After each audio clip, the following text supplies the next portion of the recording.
আসসালামু আলাইকুম। হ্যালো বন্ধুরা, আপনারা কেমন আছেন? আশা করি ভালোই আছেন। আপনাদের দোয়ায় আমিও ভালো আছি। আজকে আপনাদের দেখাবো আবারও সেই আলু ভাজিছিলাম ১ম আমি মাংস দিয়ে সেই আলু ভাজি দেখাবো। সঙ্গেই থাকুন। কিসের জন্য এক জিনিস হয়তো বলবেন যে বারবার দেখাও, বারবার দেখালাম নাহিনি। আমার একটা ভাজতে বউ আছে, ও খুব পছন্দ করছে যে আবারও এই আলু ভাজির ভিডিওটা আমাকে ছাড়বেন।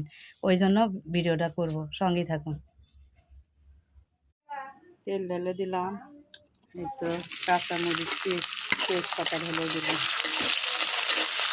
লবণ দিয়ে দিলাম, একটু হলুদ দিয়ে দিলাম,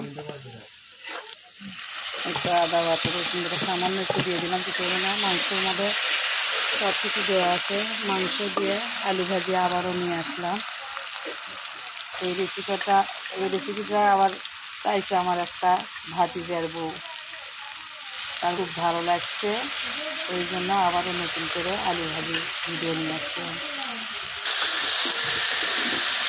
এই জায়গার কোনো পানি তেল দিয়েই সব কিছু ভেজে নেব, শুদ্ধ হয়ে যাবে তেল দিয়ে ভেজে।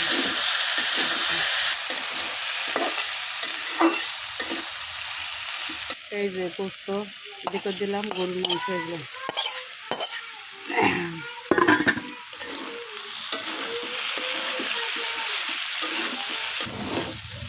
এই তো ভাজা হয়নি, আরও ভাজতে হবে।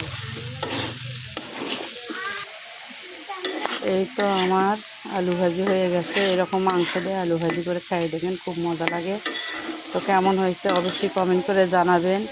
তো ভালো থাকবেন, সুস্থ থাকবেন, দোয়া করি আপনাদের জন্য। রমজান মাসটা সুন্দরভাবে কাটুক, আমার জন্য দোয়া করবেন, অবশ্যই সাপোর্ট করবেন। আসসালামু আলাইকুম, খোদা হাফেজ।